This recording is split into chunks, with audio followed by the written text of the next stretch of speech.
Did you know the recent US elections can affect the real estate market right here in Fernie?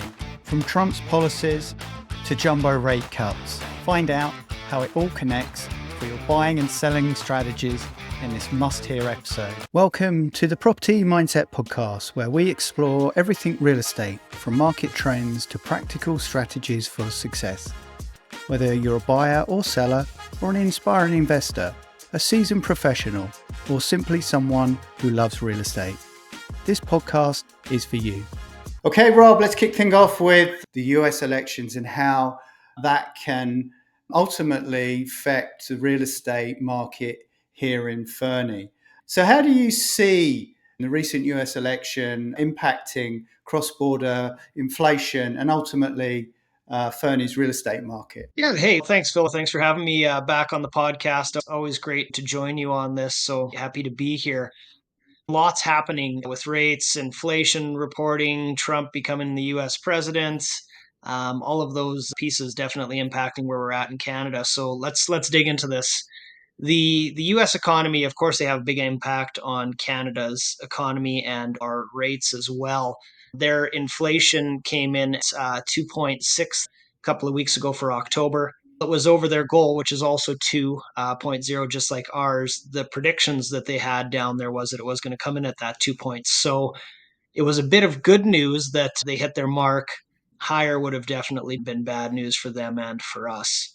We also have Trump getting back into power with the presidential seat. There's a couple of things he has shared that might not be good news for future inflation. Them reducing tax on tips, overtime, and US Social Security. Of course, that's going to increase spending money, which is inflationary. Adding tariffs for imports from Canada and China, again, that's going to lead to higher inflation. When you think about all this and their large 1.8 trillion deficit they currently have, reducing taxes means less money flowing into the government, so the deficit could increase. And if that does go up, bad news for inflation. Yeah. So don't really like to share bad news with inflation, but I know what it looks like right now from the US. And I guess then what happened in Canada is we had super low inflation and then we had some jumbo, as all the headlines saying, rate cuts. So maybe you could unpack a little bit of that. So a short break from our show sponsor, EXP Luxury at First Tracks Real Estate Group. Imagine a real estate experience where your luxury property isn't just seen, but showcased, both locally and globally. EXP Luxury is about more than transactions. It's about transforming how high-end properties reach the market. With a blend of unparalleled global exposure, cutting-edge marketing strategies, and an elite network of professionals, EXP Luxury ensures your property stands out in the luxury market. Phil Gadd and the First Tracks Real Estate Group leverage his platform to elevate your listings, ensuring it reaches its full potential. Welcome to the new standard in luxury real estate. So if we rewind time a little bit and go back to June when we had our first Bank of Canada rate cut.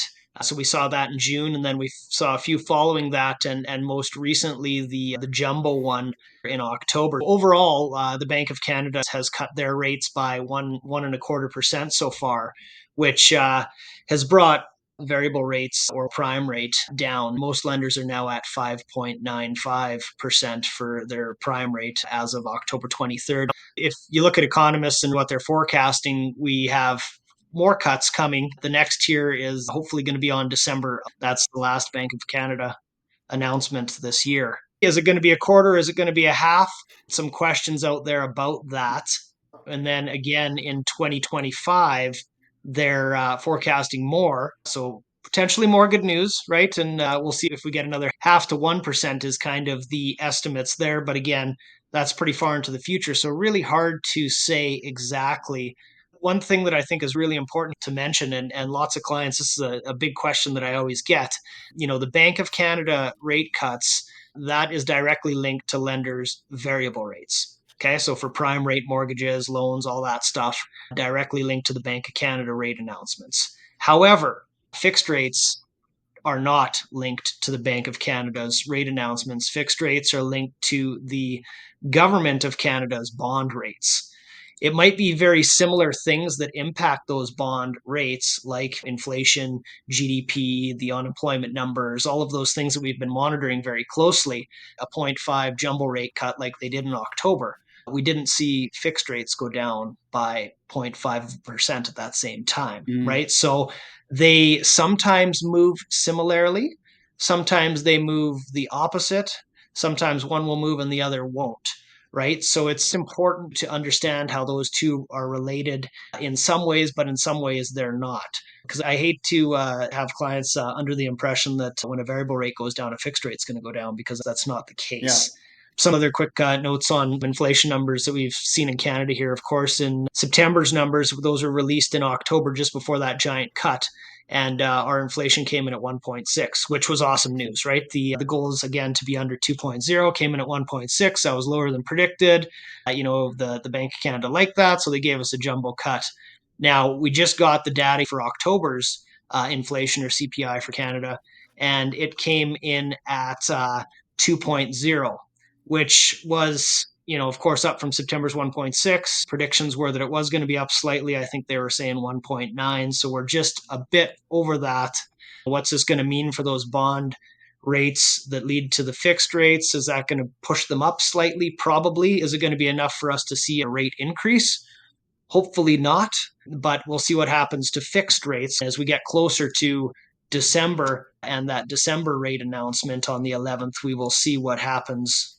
I mean, isn't like always, rate cuts, it's a bit of a double edged sword, isn't it? Because great for people who want to borrow and great for trying to inject money back into the economy. But sometimes it means the economy is not doing great in other areas. So, like you mentioned, lots of things at play here. If inflation goes back up, rates go back up, then potentially we're looking at something a little bit different. I suppose from our point of view, we're thinking about buyers in Fernie real estate market. What does it mean for them? Should they be considering variable, fixed, or hybrid? We're going to talk a little bit more about strategy in a bit, but I just want to ask a question. If you're a betting man, Rob, what do you think is going to happen on December the 11th into 2025? Yeah, I think we've got a good chance that we're going to see another reduction come December 11th. My original hope was that it was going to be another jumbo cut, but I don't think we're going to see a jumbo cut. I think we might see a quarter, which is still fine. That's moving in the right direction. And overall, in 2025, most of the big banks economists are predicting that it's going to be, another total of 1% in cuts that we see during 2025. So as long as everything continues as it has been, I think that's likely. Fixed side of things, I'm hopeful that we're going to see fixed rates continue to come down a little bit, but I definitely don't think that we're going to see a 1 to 1.25, 1.5 reduction in fixed rates. I think that is a little bit of a dream with what is out there for data and numbers, and I don't think that we're going to get back to that state anytime in the near future. It's going to be down the road. It's hard to say that because we were there a few years ago, back 4 or 5 years ago, when folks were getting 5 years in the 1 to 2% range, but not the case right now. So, Rob, just going back over what we've sort of discussed, what would you be recommending clients do in this current market? Would it be variable, fixed, or a hybrid strategy of both? Yeah, that's a great question, Phil. This is something that I try to cover with all of my clients and our work on their mortgage. With everything that's happening with the economy and rates and inflation, what's the best strategy? It's important to say that it really depends on, a client's specific situation. There's lots of things that we consider here, just to highlight a few. What's their cash flow situation look like? What is their risk tolerance and risk in terms of, rates? What do they really believe is going to happen with rates, and what if that doesn't come true or takes longer to come true than what they're predicting? What does their payment variance look like? Are they okay with a payment that changes? And do they watch the markets frequently and pay attention to what's happening with interest rates? And really, it's all over the map. Some clients are firm on fixed, some love variable, and some want to consider both. And it's great to have those conversations. You mentioned a little bit about a convertible option. That's another strategy some clients utilize. That's going with say a 5-year variable rate that they're planning to convert to a fixed in the future. Lenders allow that as a convertible option anytime throughout that 5-year term. They can move into a fixed rate offered by that same lender, so no application needed, no fees, no requalifying or anything complicated like that. It's really as simple as them logging on to their mortgage portal for that lender and looking at the options. When they're ready, they click the button and everything takes place from there. It's a simple process. The only catch with that is the term they move into with that fixed rate has to be equal to or longer than what's remaining on the current variable term they're in. So as long as it meets that criteria, they can make that conversion. This is an interesting time right now because we're seeing variable rates come down. The prediction is that they're going to move further down. As long as that happens and continues to come true, and really the outlook is that perhaps fixed rates will move down a little bit as well. So the idea is you go into that right now, you pay current variable rates, which may be a little bit higher than current fixed rates, but as long as everything plays out as planned, the rates will be lower in the future, and your net overall interest cost for that 5 years, by employing that strategy, if you're a believer in what's going to happen with rates, you would pay less overall interest over the 5-year term by doing that versus just picking a fixed or a variable right now and sticking with that for the entire time frame. As mentioned, there's a lot of pieces at play there. Stuff happens with the economy, inflation that maybe isn't predicted. It could change that. Could change it for the better or the worse. Yeah. We don't really know. It's so hard to predict all of these things. It's just like the stock market, but it's an option that is available as well. Lots to consider, and really, each client's situation, their financial plan, it's unique. There's no one size that fits all. This is where a mortgage expert can help you look at these options and find the best solution for you and your overall financial plan. Yeah, I think that's the key, is to sit down with a professional and talk it through. Like anything, it's going to be dependent on lots of different variables, lots of your circumstance, what you want to achieve. But there's definitely the options out there for everyone. So the key, always, sit down and talk it through. So just want to maybe, Exactly. yeah. So I just want to shift gears a little bit, Rob, and talk about some of the changes at the CMHC that are coming this December. I know you've got some details on that. Yeah, you bet. CMHC, Canada Mortgage and Housing Corporation. So, they're primarily they're utilized and needed when a client is making a purchase and they have less than 20% down. So it's what we call an insured mortgage, default insured, high ratio, meaning CMHC. So they announced, month to back that there's going to be some changes here coming as of December 15th, and there's two. The main one really is that the CMHC max purchase price is increasing to 1.5 million. So that's moving up from what's currently 1.0 mil.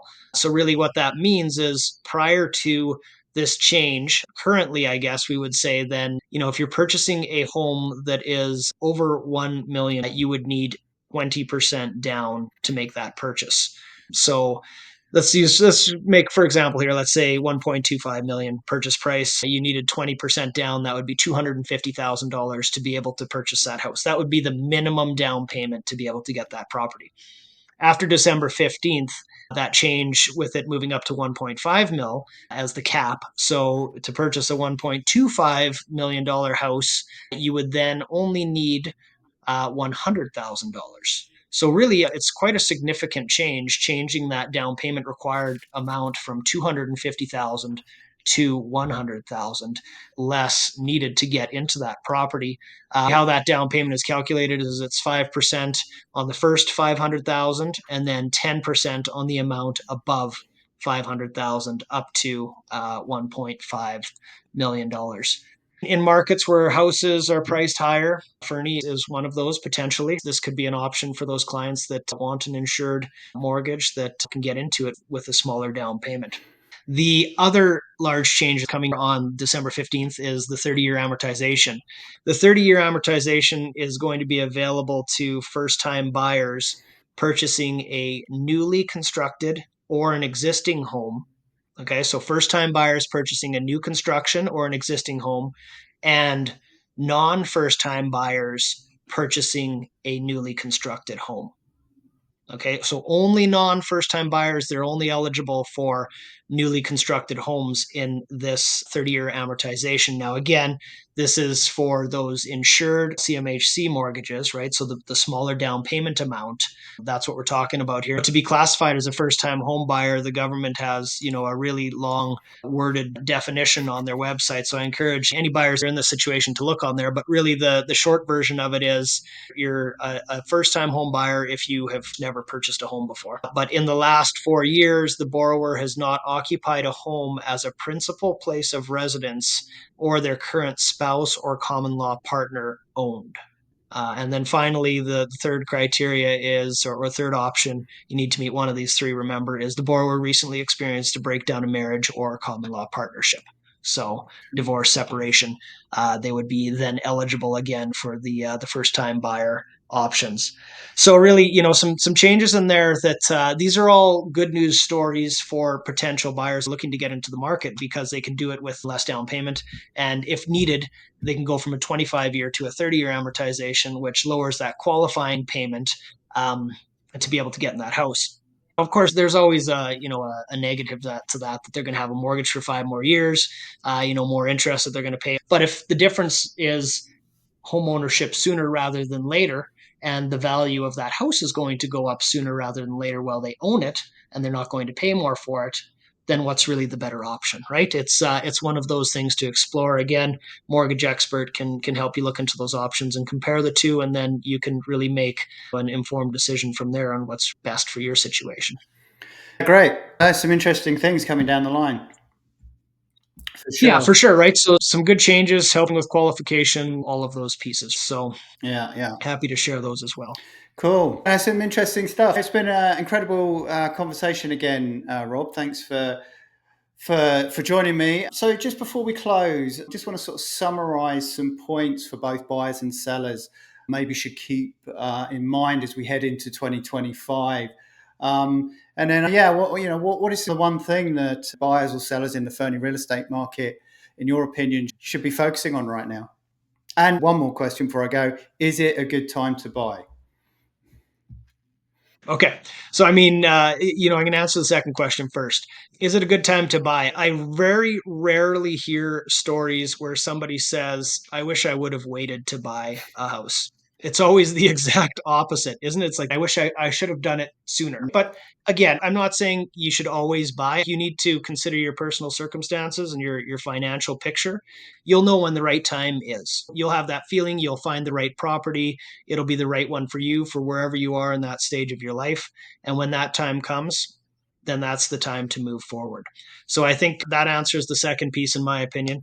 Really, one thing to consider right now is the rates and the overall expectation of where they're going, right? The rates, it's important, it's only one small piece of that picture, right? It's representing the next 3 to 5 years depending on what term you choose of that mortgage. You're going to have that mortgage for however long it takes you to pay it off. Is that going to be 10, 15, 25 years, 30? I don't know. It all depends then on your situation.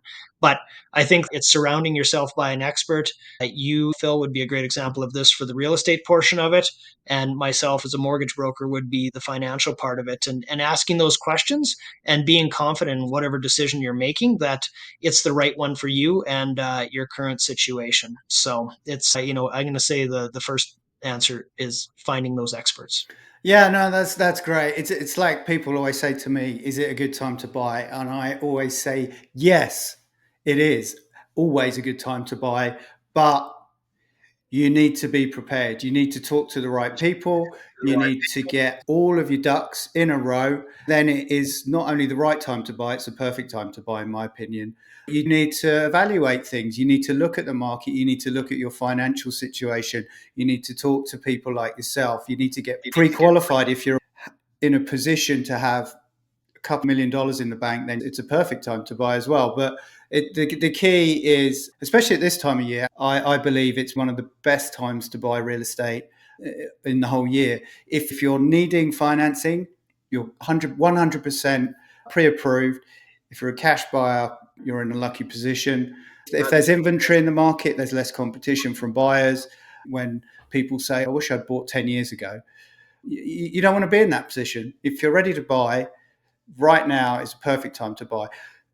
Just quickly to add to that, I feel that if interest rates do come down a lot quicker and faster into the new year, that's only going to do one thing to house prices. That's going to push them up. So, it might be a good time to lock in some equity now and make that decision.